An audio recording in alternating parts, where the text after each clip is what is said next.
دوی بتانو د کفارو د کعبې شریف سره یشو نو فراغ الى آلهتهم فقال الا تاكلون دا خوراکونه ورته یشو د پاره تبرک د بتانو ته چې بیت المال راځي دا نو تبرک حاصل کړی یو د بتانو باندې د دوی په غلطه عقیده سره نو بیا دوی دا خوراک خوري فراغ الى آلهتهم نو راغ ابراهیم علیه السلام مبارک خدایانو د دوی ته کوم بتانو فراغ الى آل فقال الا تاكلون یا ولې خوراک نه کوي دا خوراکې دلته یشي دی ولې نه کوي دا بتانو ته وویل ما لكم تنطقون چې دوی غږ نه وکاو بیا یې ورته وویل څه وجه ده ای بتانو چې تاسې غږ نه کوو فراغ الى آلهتهم فقال الا تاكلون ما لكم لا تنطقون او هلته چې کوم د دوی د غږ نه ورته وویل تاسې ولې غږ نه کوئ او دا خوراک ولې نه کوي نو راغی ابراهیم علیه السلام مبارک په تبلیغ باندې دا بتان ټول ورته بل ماتې کړو یو لوی بت و د هغه ته اعتبر په غاړه کړو چې دوی راغلل له میلې څخه دا بتان یې ولیدل خپل بتان چې خدایي نیولي وو هغه څوک مات وو څوک په ډډه پراته وو خو بهرحال په داسې اوړه باندې کړي وو په دې دوی په ګمان سره دا بتان یو مت کړي وو کړی خو جهاد ده خو دوی وینه دا داسې بالو چې دا وینه یو ډېر د فساد کار یې کړی دی نو د مبارک بتان مات کړو دوی چې راغلو دوی وویل چې دا بتان چا مت کړي دا خو ډېر ظالم ده بعضو ورته وویل یا د پتان یذکرهم یقال له ابراهیم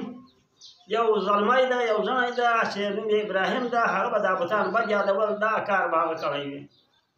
نو ابراهیم علیه السلام وی راغلو سره حاضر وکړي چې ورته ویل دا کار تا کړی دی قال بل فعله کبیرهم بلکې دا لوی دا کار کړی دی یعنې داسې وړه باندې دا خبره وکوله چې مانا بل چا نو چا کړی دی تاسې پوښتنه وکړئ دا لوی کړی دی یعنې دوی د ګمان کې دا چې ما نه ده کړی او حقیقت خو ده کړی و او دا خبرې هم داسې وړه باندې وکوله چې د دوی دا خیال راشي چې دا بتانو کړی ده او بیا چې دغه خبرې ورته وکوله دوی یو سکند ښکته وکاتو بله وارې وویل ته خبرې دا بتان خبرې نه کوي نو ده ورته وویل زه به دغه باندې درته یم چې تاسې دی خبرې نشي کولی او له هر شي عاجزه دي او خپل حال نشي درکولی او مچ له ځانه نشي ګرځولی او تاسې دغه عبادت کوئ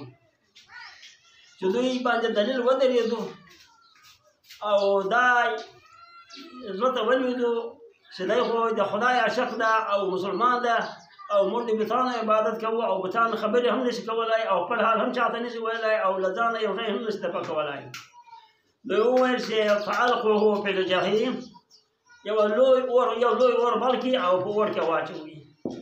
نو بیا یې وچاردواري جوړه کړه هغه یې له بوټو څخه ډکه کړه او بیا یې اور واچاوه او ابراهیم علیه السلام یې په ټال کې کېناوه اور وزار یې کړو الله جل جلاله اور پہ باپ قلنا یا نار کونی بردا وسلاما علی ابراهیم الله پاک ما ورته وویل چې سور سه او سلامت سه که دا سلامت لفظ نه ویل له اخوال کې مور کېدو نو الله پاک ورته وویل ورته یې سور هم سه او سلامت هم سه چې دی د حفاظت نشي ابراهیم علیه السلام نو له هغه څخه بیا الله جل جلاله دی روغ راویست بیا چې و بیا الله پاک ته وویل رب هب لي من الصالحین خدای پاک ما ته نیک اولاد راکړي نیک زوی راکړي وبشرناه بغلام حلیم الله پاک یې مور په وښه زوی باندې په ډېر حلیم زوی باندې او په ډېر لایق زوی باندې یې ورکړو چې ساده وبشرناه بغلام حلیم فلما بلغ معه السعي هر کله چې ورسېد دی کار ته یعنی د کار کولو ته یا د 7 کلو په روایتو کې راغلي تر 14 کلو په روایت ته نو ده ورته وویل ابراهیم علیه السلام خوب ولید نو یو زوی ته وویل یا بنی اني ارى في المنام عني اذبحك یا بچایه زه وینم دا خبره د سر په سترګو باندې په خوب کې وینم چې ما ته دا ویل کېږي چې دا زوی حلال کړه دا خبرې ورته وکوله او 3 کاله کې خوب ولید 3 وارې یقین شو دا خوب چې د رحماني د شیطاني نه ده بیا یا زوی ته وویل یا الله تعالی دا امر راته کړی ویل یا چې الله تعالی درته ویلي دا هغه کار وکوه او حلال مې کړه او زه غواړم نه درته پېچم هغه چې و روان یو کوم بنا ته یو شیطان مور ته ورغی یا چې ویل دا زوی دې حلالوي یا داسې چیرې هم وي چې زوی پلار اولاد او زوی حلالوي او دا یو زوی یا دا د الله دغه حکم دی د الله حکم دی بیا د حلال کړي بیا اسماعیل علیه السلام ته شیطان راغی بیا یې هغه ته وویل یا یې پلار د حلالوي د ولې پلار به څرنګه زوی حلالوي یا دا یې د الله حکم راته شوی دی یا د الله حکم دا یا بیا ما منلی دی یا ابراهیم علیه السلام ته راغی هغه ته وویل بیا هغه چې په ډبرو باندې ودرې او ستلې دی په کعبه شریفه کې په مینا باندې په درو زره جاوې کې په باندې وویست بیا شیطان څرګند شو دا اوس زموږ کعبې شریف ته ورسو او حجونه کوو او دا شیطانان ولو دا د حضرت ابراهیم علیه السلام مبارک طریقه ده الله تعالی ته پسند شوه نو ځکه موږ ته دا امر وکړو چې تاسې به هم دا شیطانان ولئ د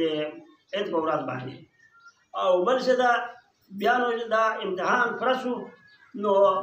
چې دا یې پرېست اسماعیل علیه السلام مبارک اسماعیل علیه السلام ورته وویل چې یا ابتي ای پلاره د ما سترګې هم راوتله او خپلې سترګې هم پټې کړه او بل جامې ته ټولې کړه چې وخت د سړی خټېدو کې زه ښه ورته وکړم او جامې دې پرې نه شته کړې او بل دا کمیس مې مور ته ورکړه چې دا دې ما تسلي پرې کوي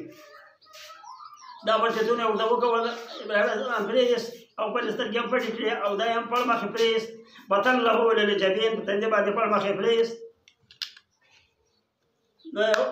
نو یې شاړه پرې راکټ کړه د الله جل جلاله حکم و الله اکبر جبرائیل علیه السلام مبارک له جنت چې د الله تعالی په امر باندې مړ را روان کړو هغه مړ و چې حابل او قابل قرباني کړی و یعنې حابل قرباني کو هغه قبر شوی و هغه په جنت کې تر هغه وخته پورې سوړ سربېدو نو هغه مړ یې ورسره روان کړو جبرائیل علیه السلام له والدې سودا دې نو ښه راسواو